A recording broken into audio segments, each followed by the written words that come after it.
do Senhor, irmãos. Estamos aqui para mais um sábado, graças a Deus, mais uma semana que se passou e mais uma semana que o Senhor nos deu vitória. Gostaria de iniciar o culto, com uma oração. Senhor nosso Deus, nosso Pai que está no céu, te peço, Pai, que o Senhor venha abençoar grandemente este culto, venha abençoar grandemente a cada vida que está aqui nos acompanhando por meio da internet, Pai, que o Senhor venha derramar a tua unção sobre a vida de cada um, que o Senhor venha, Pai, abençoar a família de cada um, Pai, e trazer, Pai, ensinamento nessa noite para cada um que está aqui nos acompanhando neste culto, Pai, é o que eu te peço em nome do teu Filho Jesus Cristo. Amém. Irmãos, para iniciar o nosso culto hoje, eu gostaria de compartilhar com vocês o versículo, que está localizado no livro de Salmos 8, versículo 2, diz o seguinte: o Senhor usa as criancinhas e os recém-nascidos para mostrar aos seus inimigos como é grande seu poder. Assim, o Senhor cala os inimigos que buscam a vingança. Amém? Agora vamos, louvar o Senhor juntamente com um louvor que vai ser ministrado pelo Ministério de Louvor.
a ti, Jesus.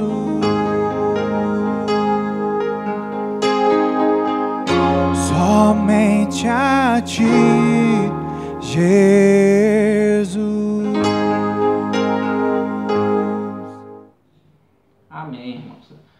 Acompanhamos aí este louvor abençoado, que podemos adorar a Deus juntamente com o Ministério de Louvor. E agora eu gostaria de compartilhar com os irmãos uma leitura da Palavra de Deus no livro de Ezequiel, capítulo 37, que diz o seguinte: O poder do Senhor estava sobre mim. Pelo seu Espírito, ele me levou até um vale que estava cheio de ossos secos. Ele me fez andar entre os ossos. Havia um número muito grande de ossos, todos eles sequíssimos. Depois disso, o Senhor me perguntou: Filho do homem, você acha que esses ossos poderão voltar a viver? Eu respondi: Ó soberano Senhor, essa resposta só o Senhor pode dar. Então ele me disse: Profetize a esses ossos secos. Diga-lhes o seguinte: Ossos secos, ouçam a palavra do Senhor. Amém? Então, irmãos, aqui no livro de Ezequiel, né, a gente vê Deus falando com Ezequiel, Ezequiel tendo um momento lá com Deus, um momento íntimo, e Deus dando uma visão a Ezequiel, né? Que Ezequiel estava num vale, e nesse vale ele se deparava com que muitos esqueletos, né? Ossos secos, né? Muitos ossos espalhados ali, e a Bíblia fala que eram ossos que estavam em estado sequíssimo, né? Ou seja, estavam há muito tempo, aquelas pessoas que foram, né? Aqueles ossos, aqueles seres humanos já haviam morrido há muito tempo, então estavam há muito tempo ali naquele vale de ossos. E eu trouxe essa palavra para falar exatamente a respeito de uma questão chamada, muitas vezes tratada, né, pelos evangélicos, chamada lugar da bênção. O que é o lugar da bênção, né? Teoricamente, o lugar da bênção é um lugar que você está ali que a gente pode pensar que você vai ser grandemente abençoado, que vai ser um lugar que vai dar tudo certo para você, que vai ser um lugar onde você vai prosperar, né? E muitas vezes a gente acha que o lugar da bênção é um lugar que aos nossos olhos é o melhor lugar. Mas a gente se depara com situações na vida, e na própria Bíblia, a própria Bíblia traz isso, que muitas vezes o lugar da bênção não é naquele lugar que parece ser melhor aos nossos olhos, né? Não é naquele lugar que a gente se sente mais confortável, não é naquele local que a gente consegue realizar nossas coisas ou os nossos objetivos da maneira mais fácil possível, não.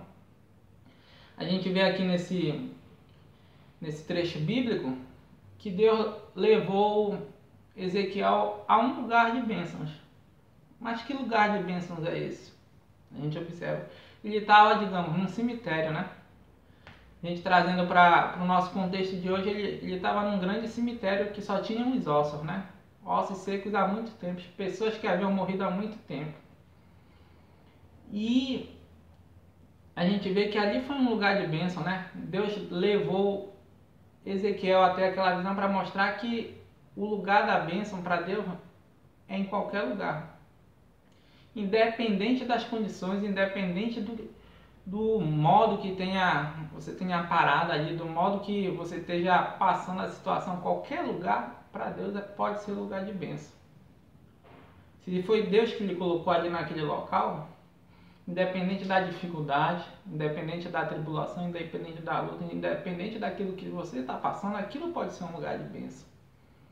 E eu trago alguns outros exemplos da Bíblia para compartilhar com vocês. Uma pessoa que estava num lugar de bênção, Daniel. Os seus outros amigos, né, que foram jogados ali na fornalha de fogo ardente. 3 jovens. Eles também estavam no lugar de bênção. Mas onde era esse lugar de bênção deles? Na Babilônia. O que era a Babilônia? Era um sistema, né? Era um governo que era dominado pela idolatria. Era um governo corrupto daquela época. Era um governo extremamente poderoso, mas era um governo idólatra. Era um governo que os governantes muitas vezes queriam se intitular como Deus, queriam se colocar no lugar de Deus por conta das inúmeras vitórias que eles tinham no campo militar, pela sua economia forte, mas era um governo que desprezava Deus.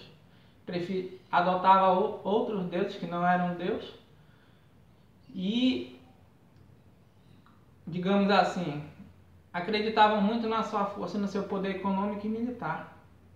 Que aquele governo, se a gente for levar para aquilo que Deus queria para Israel, era uma coisa totalmente fora do que Deus queria que Israel fosse. Mas os judeus, né, foram ali levados cativos para a Babilônia, e a gente vê Daniel, um homem que ele estava, digamos assim, no pior lugar que era para um judeu estar. Não porque ele queria, mas porque ele foi obrigado a parar ali naquele lugar, né? Porque o povo dele foi levado para o cativeiro para sofrer uma correção, passar por uma correção.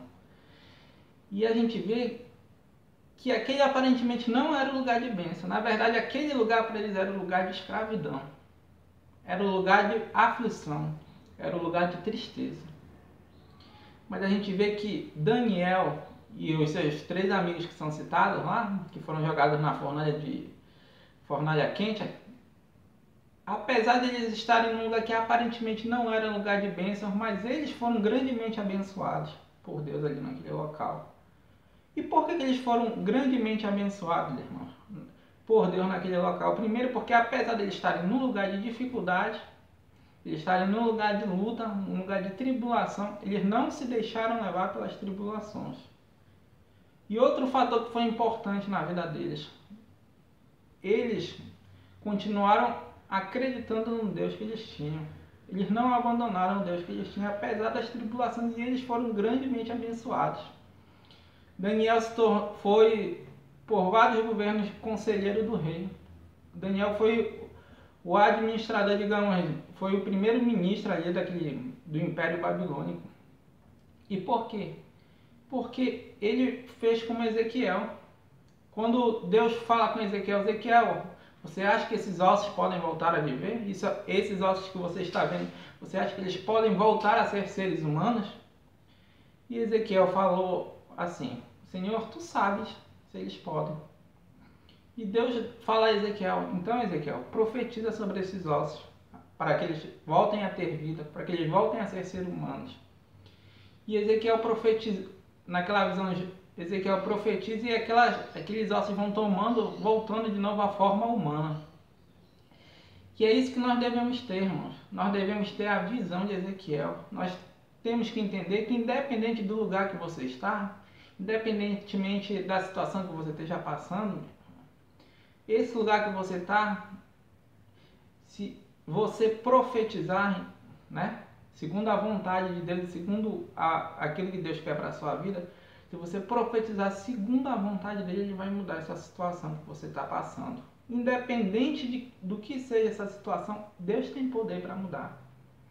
Mas para Deus mudar é preciso que você acredite nele, é preciso que você confie nele, é preciso para que sua boca declare a vitória na sua vida. É preciso que você tome posse, primeiramente pela fé, daquilo que Deus quer te abençoar, independente do lugar que você esteja. Talvez você esteja passando uma grande dificuldade, mas talvez essa grande dificuldade seja uma grande oportunidade para você crescer na sua vida, para você desenvolver um campo da sua vida que ainda não foi desenvolvido.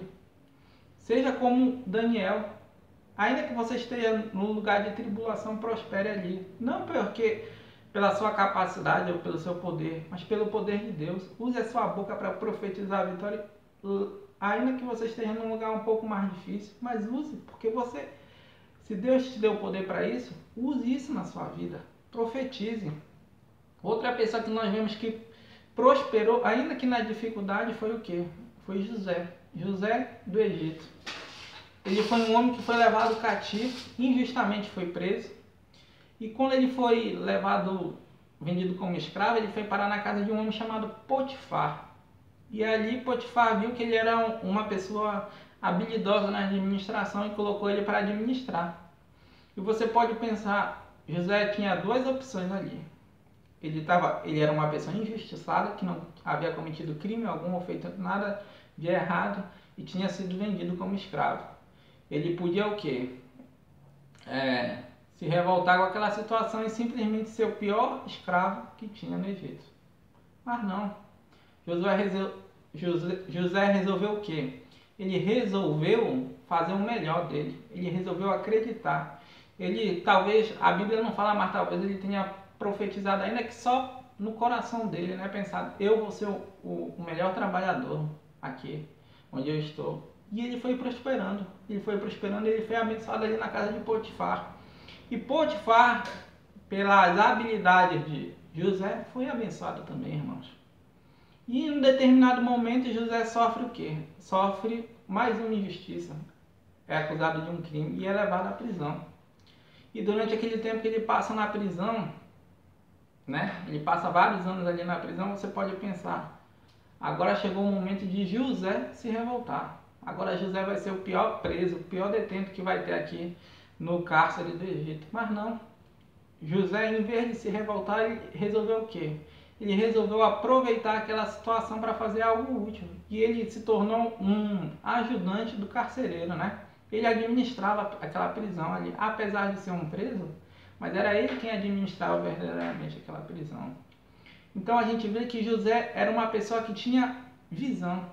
Ele tinha uma visão do quê? Que se ele agisse da melhor forma possível, se ele trabalhasse da melhor forma, se ele procurasse, em vez de se revoltar com aquela situação, mas aproveitar aquela situação de uma maneira que ele mostrasse o seu potencial, em algum momento a sua vida ia mudar. E José era um homem que ele não desprezava a oportunidade. Quando ele foi escravo, né, ele trabalhou. Quando ele estava preso, ele trabalhou. E em certa ocasião aparecem dois homens ali na prisão, um era o padeiro, outro era o copeiro do rei, que haviam sido acusados de um crime. E você pode pensar, e eles tinham tido um sonho, né? E queriam ter uma revelação, e José poderia simplesmente ter se negado a da interpretação daquele sonho, né? Mas não, ele foi lá, independente de quem era, ou da posição que ocupasse no governo, ele foi lá e interpretou aquele sonho. Ele aproveitava cada oportunidade. Ele fazia o melhor que ele podia em cada oportunidade. Ele era uma pessoa que, apesar de ele estar num vale de ossos secos, irmãos, ele sempre estava profetizando. A Bíblia não fala que ele pronunciava, ele não fala se ele falava ou não palavras de profecia para a vida dele, que um dia ele ia melhorar. Mas a gente vê que com as atitudes dele, ele trazia atos de profecia na vida dele. Por quê? Porque ele plantava. Ele era uma pessoa que plantava independente do terreno que ele estava. Quando ele era escravo de Potifar, ele plantou. Quando ele era um prisioneiro no cárcere ali do Egito, ele plantou. E quando ele foi ali juntamente, foi apresentado a Faraó, né, para dar a interpretação dos sonhos, ele também plantou, irmãos. Então, a nossa vida, nós temos que fazer como Deus falou a Ezequiel, profetizam. Você tem que profetizar. Você tem que tomar a atitude de falar e de praticar atos na sua vida que façam você o melhor, independente da situação. A Bíblia fala que na presença de Deus até a tristeza salta de alegria, meu irmão. E você aceitou Jesus. Você tem a alegria de Deus na sua vida. Independente da situação, você tem que mostrar quem é você, que você vai fazer o melhor que você puder naquela situação, independente da situação. Nós não devemos nos deixar abater pelos problemas do mundo. Eu sei que agora tem muitas pessoas passando por problemas, né, nessa situação atual que nós vivemos, nessa atual pandemia. Mas às vezes essa pandemia é uma grande oportunidade de crescimento para você. É uma grande oportunidade de crescimento na sua vida espiritual. É uma grande oportunidade de crescimento na sua vida, talvez conjugal, na sua vida familiar, no seu trabalho, eu não sei, na sua escola, na sua área. É uma grande oportunidade de crescimento. Em vez de nós nos abatermos pela situação, nós devemos profetizar a restauração dessas vidas, né? Você tem que profetizar a restauração do seu trabalho, você tem que profetizar a restauração da sua família, você tem que profetizar a salvação das pessoas da sua rua. É isso que você tem que fazer. E tomar atitudes que favoreçam a isso. Você foi escolhido por Deus. Quando Deus lhe escolheu, Ele lhe deu a mesma capacidade que Ele mostra aqui a Ezequiel nessa profecia. Ele está falando assim: agora você é o meu profeta. Quando você aceitou Jesus, Deus lhe chamou também como profeta. Se a sua família está tendo problema, então profetize a partir de agora. Que Deus vai fazer uma transformação na sua família. Que Deus vai fazer um milagre na sua família. Que Deus vai abençoar grandemente a sua família. Se a sua família estava tendo problema, profetize que a partir de agora a sua família vai ser uma família de bênção. Se no seu emprego estava tendo problema, profetize que a partir de agora o seu emprego vai ser uma bênção. E profetize também que você vai ser uma bênção no seu emprego, que você vai ser uma bênção na sua família, que você vai ser um abençoador. Você é um profeta de Deus, assim como Ezequiel. Talvez você ache que você não tenha essa capacidade. Mas eu te digo que a partir do momento que você aceitou Jesus na sua vida, você se tornou profeta. Talvez você tenha alguma dificuldade de acreditar nisso. Mas como eu li no Salmo, né, de início do nosso culto, a Bíblia fala que Deus usa as criancinhas, né, para confundir. Por quê? O que quer dizer quando ele fala criancinhas? Para confundir os soberbos, né? Aqueles que acham que sabem demais. Criancinha é aquele que está novo convertido. É aquele que talvez ainda não tenha um amadurecimento na fé. Então, o que seriam as criancinhas? A criancinha é aquele que talvez ainda esteja novo na fé. Aquele que talvez ainda não tenha muito tempo de caminhada com Cristo. Mas ainda você que não tem muito tempo de caminhada com Cristo, eu te digo que você foi chamado por Deus. Você foi chamado para profetizar. Você está passando dificuldades na sua casa? Profetiza em nome de Jesus Cristo que essa situação vai mudar, que a sua família vai ser uma bênção. Você está passando dificuldade no seu emprego? Profetiza em nome de Jesus Cristo que essa situação vai mudar, que o seu emprego vai ser uma bênção. Profetiza em nome de Jesus Cristo tudo aquilo de bom que você quer para a sua vida, porque Deus tem poder para fazer isso. Então, meus queridos, quando Deus fala com Ezequiel para ele profetizar sobre aqueles ossos e Ezequiel cumpre aquilo, Ezequiel está acreditando em Deus, está acreditando no poder que Deus deu a ele já. E a você também foi dado esse poder. Sobre aquilo que vem lhe trazendo a aflição, eu te digo, profetiza sobre isso, profetiza a bênção, porque Deus é Deus de bênção e Deus de vitória. E Deus está contigo, e às vezes você pensa que nesse lugar que você está, nessa situação que você está passando, é uma situação que veio para dificultar a sua vida, para te trazer aflição, mas não, meu querido. Muitas vezes essa situação é o lugar de maior bênção que vai ser na sua vida. Mas profetiza em nome de Jesus Cristo, faça como Ezequiel, acredite no Senhor que te chamou.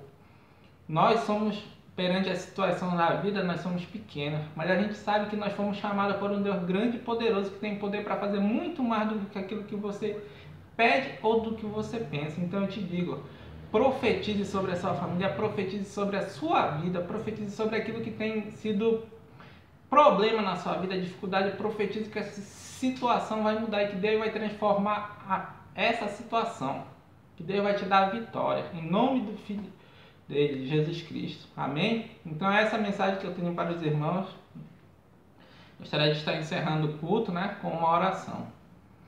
Senhor nosso Deus, nosso Pai, te agradecemos, Pai, por mais este culto que tivemos, Pai, para te glorificar, para te adorar e para te servir. Eu te peço, Senhor, que tu venha derramar grandemente a tua unção sobre a vida de cada um que está aqui acompanhando este culto, que a boca de cada um venha a ser a boca de um profeta, que cada um aqui venha profetizar na sua vida e na vida da sua família e profetizar sobre aquela situação que está trazendo aflição à vida dessa pessoa. E eu te peço em nome do teu Filho Jesus Cristo que tu dê autoridade a cada um desses para que eles profetizem bênçãos sobre as situações que eles vêm enfrentando. Em nome do teu Filho Jesus Cristo eu te peço, Pai, dá-nos uma semana abençoada que inicia amanhã e que tu derrame grandemente as tuas bênçãos sobre a vida de cada um. Eu te peço em nome do teu Filho Jesus Cristo. Amém.